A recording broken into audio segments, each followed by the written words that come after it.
Thank you for joining us in this session regarding circularity in the agriculture sector. I think we have quite a lot of registration, so let's maybe just give 30 seconds to a minute for everyone to join the call. But while we're waiting, please use the chat and introduce yourself. Let's see who's in the room, because that's one of the main priorities of the session as well, is to create some connections and collaboration opportunities. So please introduce yourself and just a quick note on what you're doing in the agriculture sector.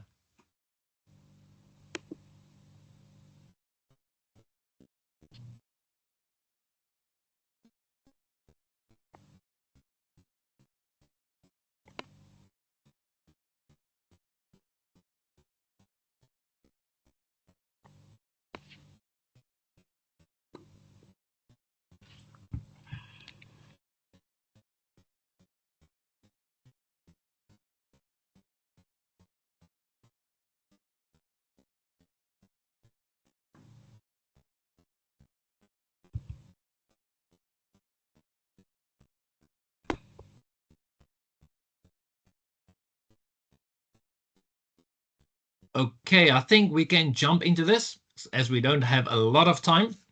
So let's get cracking. So thanks again, everyone, for joining this session of Circulars of Africa, or CSA for short, on circularity in the agriculture sector. Christo van Skalkwyk, and I am from the CSA team. And I think just before we start, just a few housekeeping rules. So in the session, we'll just keep everyone on mute and the videos off for the duration of the session. And at the end, we'll have a quick Q&A session where you can feel free to raise your hand, and we'll give you a speaking opportunity to ask some questions there. And then also the recording will be made available afterwards. So don't worry about that. So then, just for those that has not joined one of our lunch clubs before, I'll just give a quick overview on what this concept is about.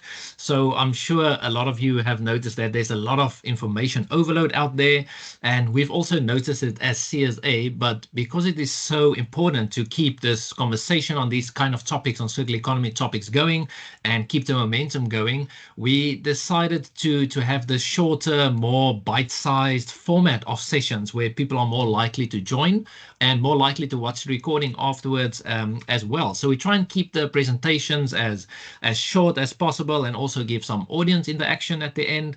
And the main purpose of these sessions is to just get to whet the appetite of the participants on the specific topic, and then the value is actually afterwards with the connections made, and joining Circular South Africa and going through all our other content. So that's just in a quick nutshell what these lunch clubs are all about. And then this session we will be having today, I will be joined by Gugulethu Mahlangu from Harvest House, one of Circular South Africa's partners. So very excited to see her presentation later on. But before I hand over to her, I'll just do a quick introduction to CSA and circular economy in general, and then give Gugulethu an opportunity to speak. Like I said, the CSA is a platform that was created in 2023 with the vision of amplifying the potential and the value of the just circular economy across South Africa. So Mark, my colleague that's online, will also share a few links where you can join CSA as a member or a partner, and also interact through all our various social media platforms. So please do join us on those platforms, and then we'll also have a quick survey later on that you can give us some feedback on CSA in general as well. So why circular economy? So as you might know, South Africa is a very extractive-based economy, and this has led to a lot of resource depletion, social inequality, and environmental degradation. So the circular economy actually gives South Africa a regenerative alternative to get away from this linear take, make, and waste system. So the fundamental principles of circular economy is designing out waste and pollution, keeping materials at their highest value for as long as possible, regenerating natural systems, and benefiting all members of society. So that's the backbone of the circular economy approach. And the circular economy also provides a cross-sectional system approach with multiple opportunities for all these different sectors, including agriculture that we will be speaking about today. So just a quick recap on our focus sectors that we had in 2025. We've done lunch clubs on all of these different sectors. So if you have missed any of them, please have a look at the recordings on our YouTube channel, and you can view them there. So today is our last one on agriculture.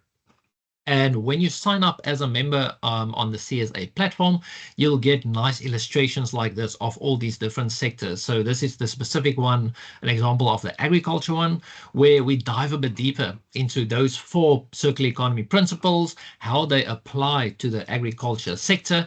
And it also shows some interesting links to all the other different sectors, which we know all these different sectors actually don't, it's not in isolation. There's a lot of links and interactions between all these different sectors and overlap. So before I hand over to Gugulethu, there's just this quick, interesting agriculture fact that really makes you think and also puts it into perspective why speaking about this agriculture sector is so important. So something that I did not know, it's very interesting that the agriculture in South Africa uses almost 80% of the country's arable land, and it directly supports the livelihood of over 800,000 people. So that's a very interesting fact that highlights why it's such an important topic. And at the same time, it also generates a significant amount of waste, and a lot of that waste can actually be turned into valuable products.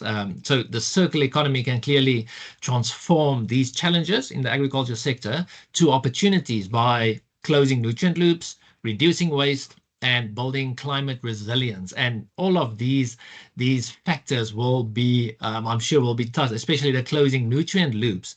Gugulethu will touch on that in her presentation, where she will be speaking about a very interesting topic that I'm very passionate about as well.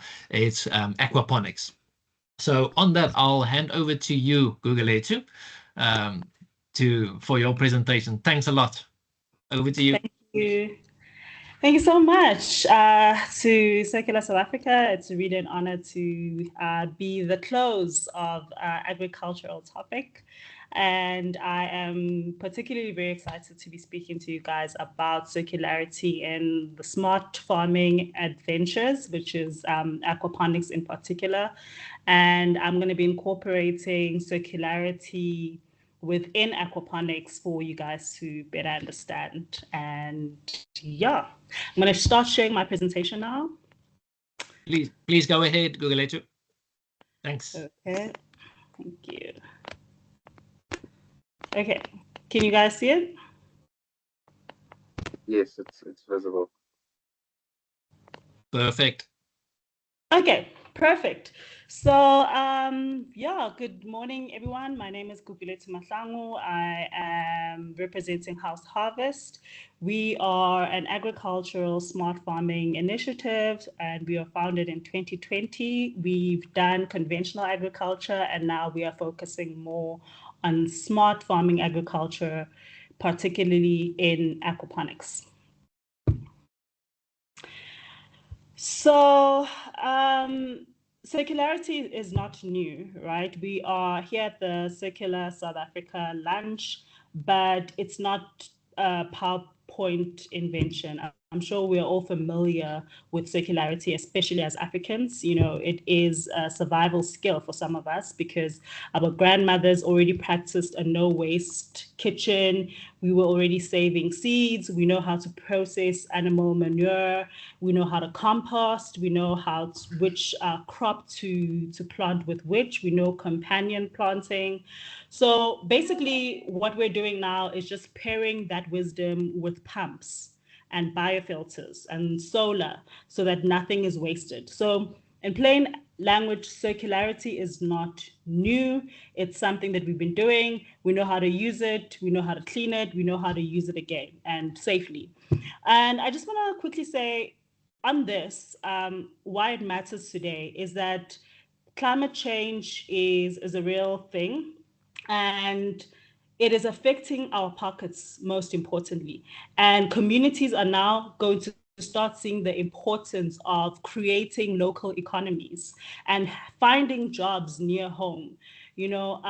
Because there's a saying in agriculture that, people would rather use their last 100 Rand to go take a taxi, go to the shop, buy onions or buy potatoes, take a taxi back and go home, which is, when you think about it, pretty wasteful. And it is something that we can actually curb. So I just want you guys to understand that circular farming means every liter counts.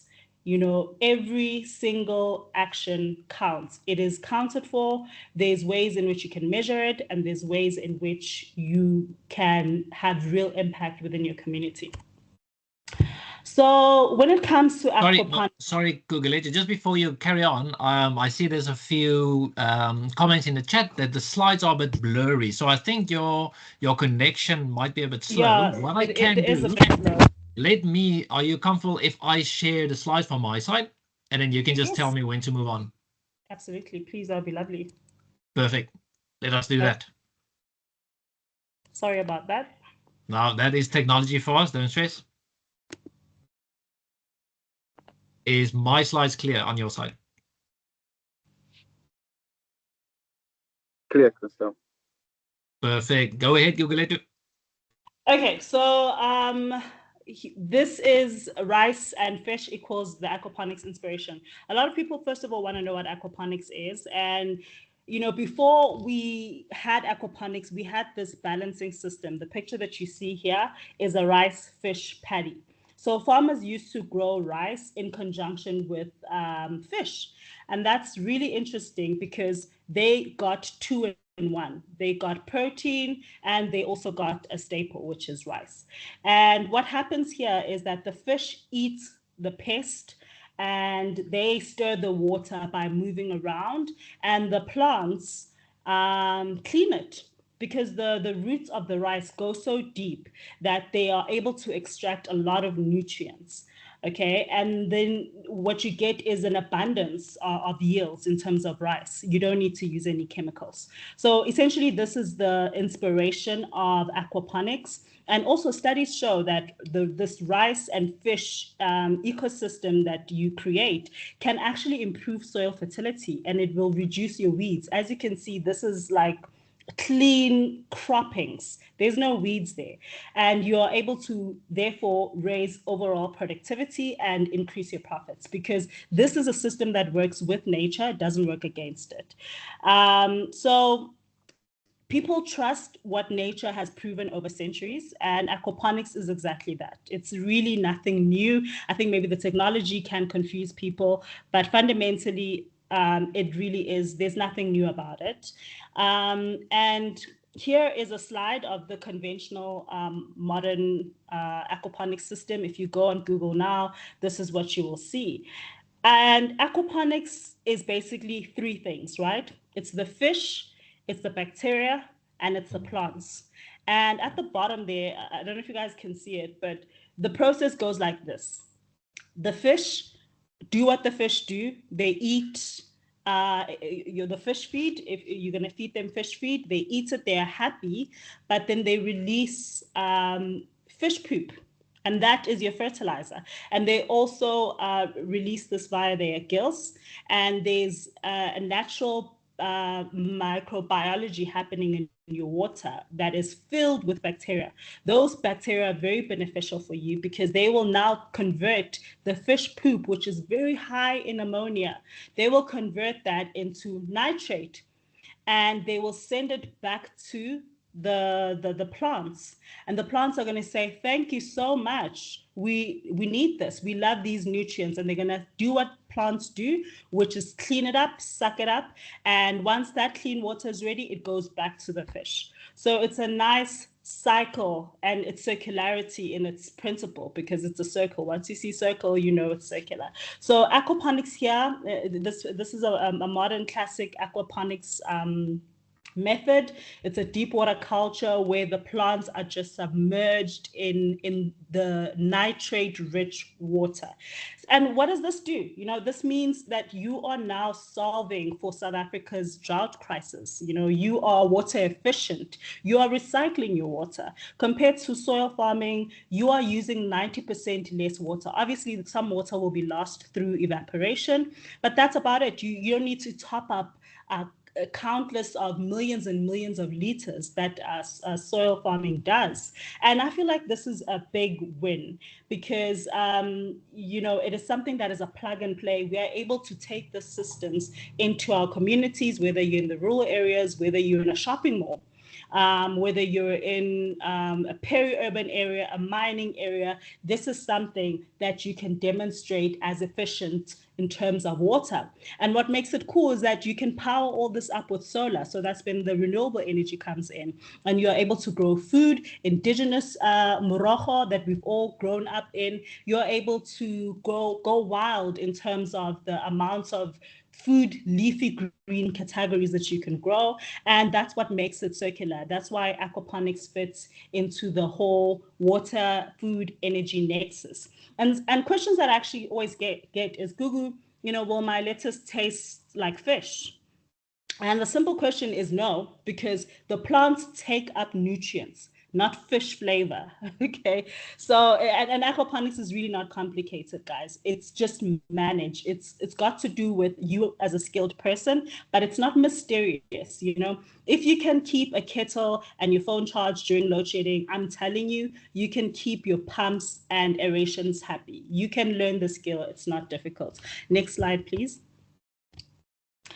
So here I just want to demonstrate the types of aquaponic systems that are available, because the common question is, Google, if this is so great, how can I get it where I am, right? So it is scalable. You can start as small as this home system at the top.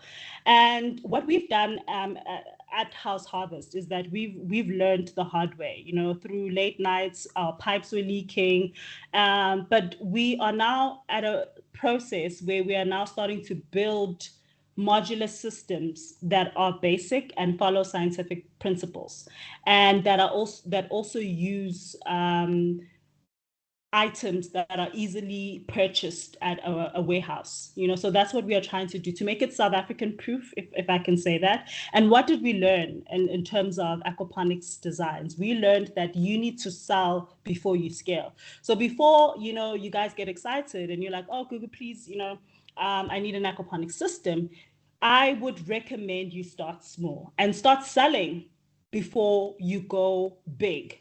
Because everybody wants the picture at the bottom with this nice big tunnel, but it really is quite complex. And I would suggest that you start small, you secure a buyer, you sell to Pick and Pay, and then you start sizing your beds. You can see the beds at the bottom there. There's 1, 2, 3, 4. So you scale like that, and then you train people after you've done the mistakes yourself, and you're able to teach someone using first principles. Then you'll diversify. I'm doing aquaponics indigenous crops. I'm doing the African eggplants. I don't know if you guys know it. This is the most delicious eggplant of your life. It's got this rich orange color. It is so flavorful. I'm doing artemisia, which is umhlonyane. I'm doing teas. I'm embracing our indigenous seed-saving culture into aquaponics as well. So that's what this is about. You design for circularity from day one. And we also use black soldier flies. So aquaponics doesn't really create a lot of waste, especially if you know what you're doing.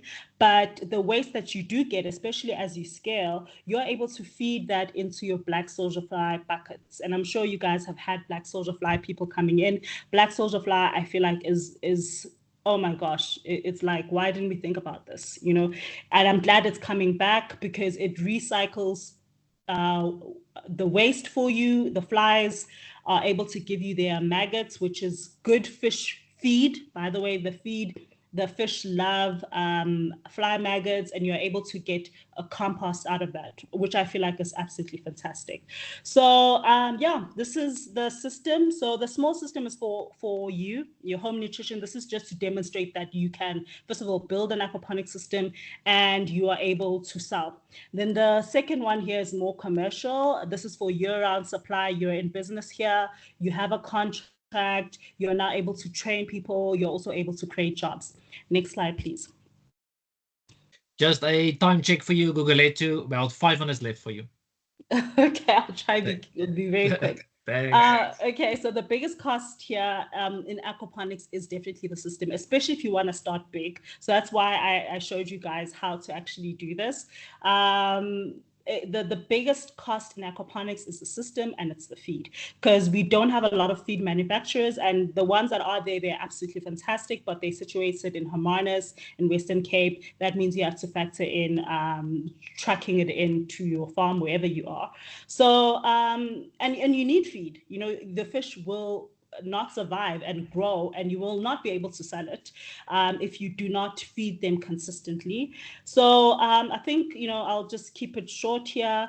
When you think about starting aquaponics, please factor in the risks for the budgets. The budget is, this needs to be powered 24/7. So look at renewable energy, look at solar pumps as well, look at local quality water, water quality. So invest in smart systems where you're able to monitor your water absolutely every second. And look at black soldier fly feed as well as a supplement. Okay, next slide.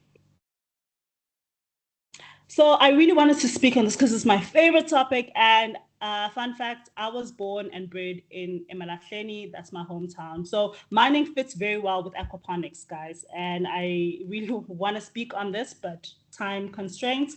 So mining towns obviously need jobs, and they now need new skills because of the just transition, right? So we are able to actually demonstrate using a rice paddy in aquaponics. Did you guys know that? So that is something that I find very interesting, that we're able to clean water using rice.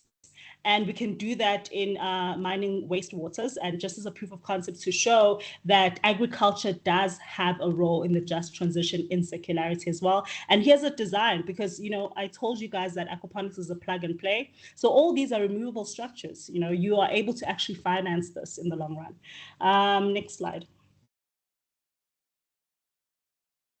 So here, closing the loop, essentially, you can go through it, but what I want to just make sure that everybody knows is that circularity and modern technology are getting married, and it works.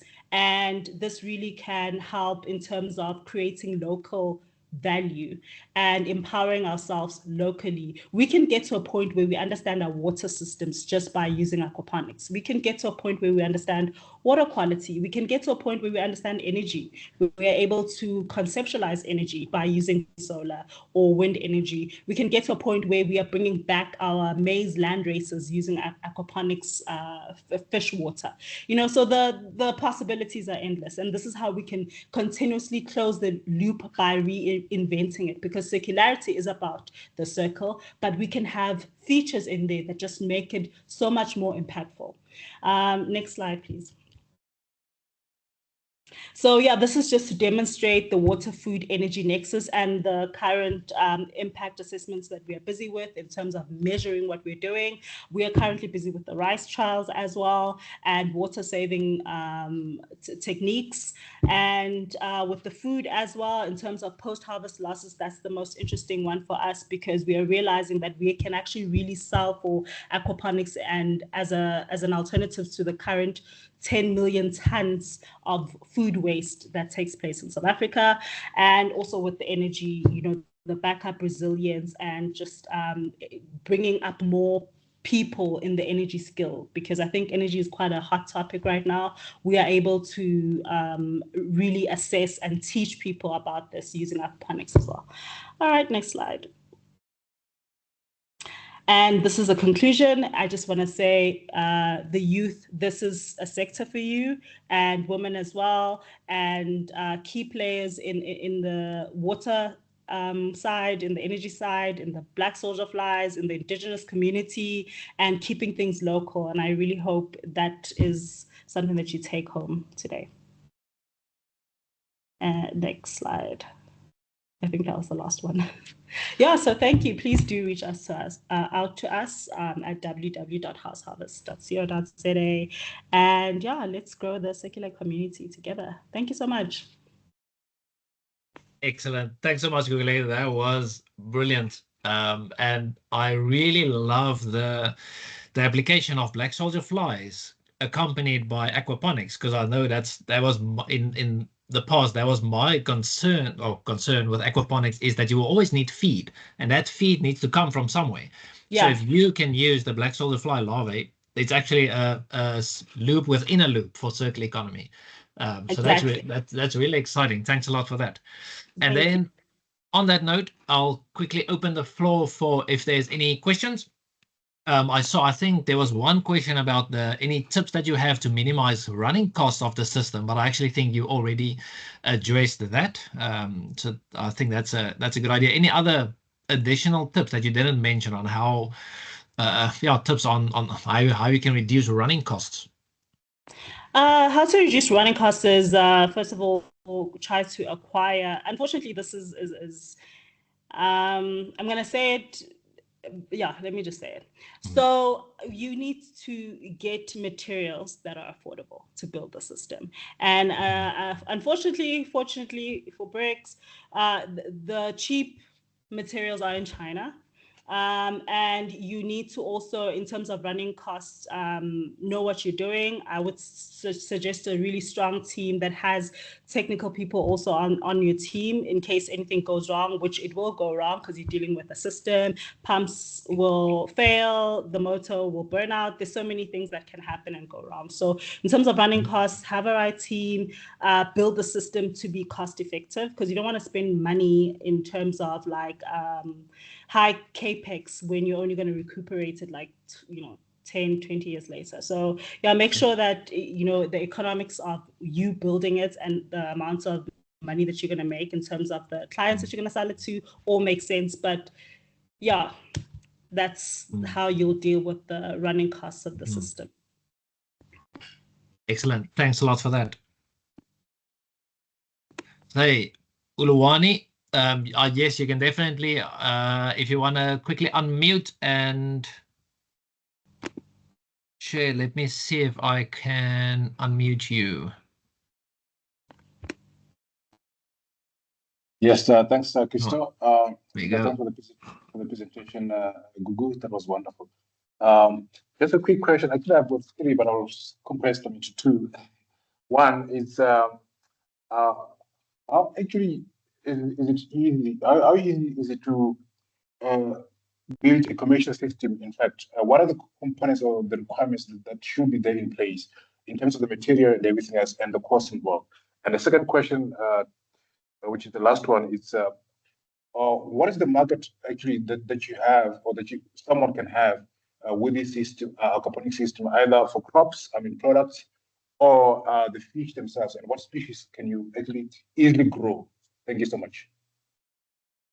Okay, thank you so much for the question. So the first question in terms of building a aquaponics commercial system, there are people who are building aquaponics systems as we speak, and it is quite costly. It will be one of your biggest expenses to build the aquaponics system. Depends on the size as well that you need, and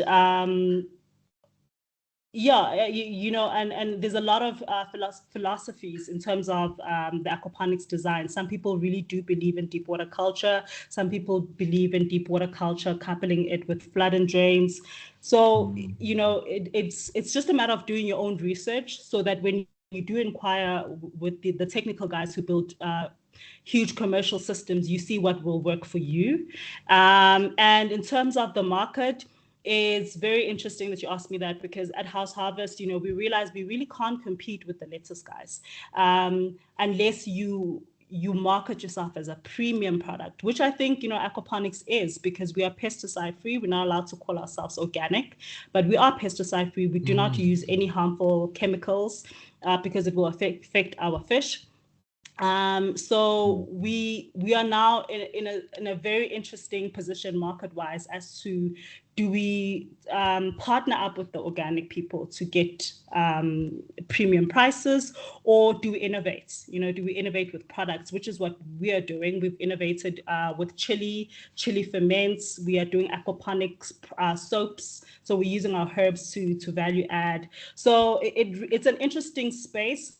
But at the end of the day, if you're in it if as a business, you need to buy and sell. So I would recommend you going to the likes of Pick n Pay, going to the likes of Checkers. They really do love aquaponic produce because it's so fresh and it's free of pests. So I hope that answers your question.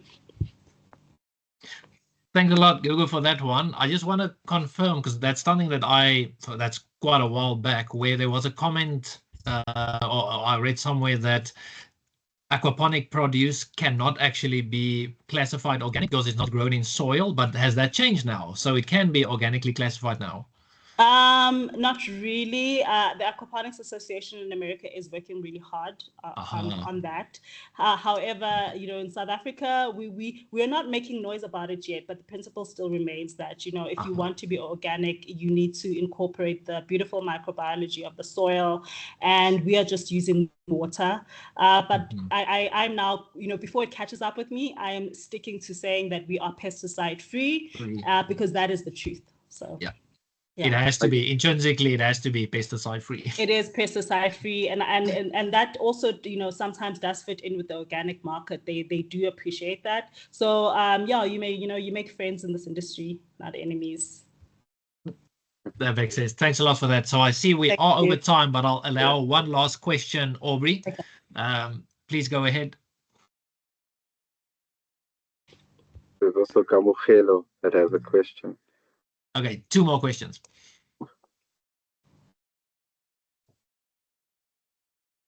Are you able to unmute, Aubrey? We can hear you.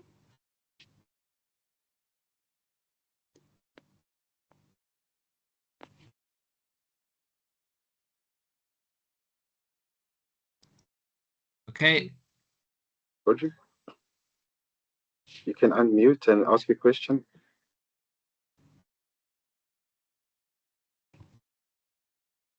Okay, Gugulethu, are you able to unmute and ask your question? Yes, I'm here, guys. Good afternoon. My name is Gugulethu Mahlangu, and I have a company, Margate Waters. We work with atmospheric water harvesting systems, and I just wanted to understand if there would be a potential for this technology to, integrate with aquaponics and just be in this circular, mostly aquaponics. That's why I joined this this chat. I know one of the constraints would be the cost, how expensive it is, but I believe that there could be models around it. I just wanted to know if you guys have researched that and if you guys have considered using that as well. Thanks, Gugulethu. That's actually a very great question. I think an acquaintance of mine has that technology, but she did mention that the technology is expensive, and also they don't really get a lot of water from the atmosphere to justify the costs. I think she mentions she gets 20 liters a day. So I think, maybe for bigger commercial aquaponic systems, it definitely has a place, or also the cannabis industry. However, for me, I really don't advocate for using expensive technology in order for the system to run. I really feel like aquaponics, especially in South Africa, should be accessible to everybody. Everybody should duplicate it so that the industry of aquaponics grows and people don't feel left out due to costs. But the commercial guys that maybe, let's say, are doing aquaponics cannabis, they are able to innovate and are able to take up technology such as yours, and also maybe like, you know, nanobubble technology, and that will interest them. But for, you know, for me within my small aquaponics unit, the cost will have to make sense for me, and also how much water it saves for me to consider it. But it's a great innovation. Okay, thank you very much. If you don't mind, can I ask, where is your friend based for her to be able to get 20 liters a day? In Limpopo. In Limpopo. Okay, thank you very much. You're welcome. Excellent. Thanks everyone for the questions. So we've officially already 5 minutes over time. So thanks a lot for everyone that stuck around. And thank you very much again, Gugulethu, for your very informative presentation. I think the chat speaks for itself, that everyone was very impressed and really enjoyed the presentation. So thanks a lot for that. And thank you everyone for joining. Like we're sharing on the screen now, please do rate our lunch club, because we're always striving to improve and make this as good as the best that it can be, to create as much value for our members and our partners.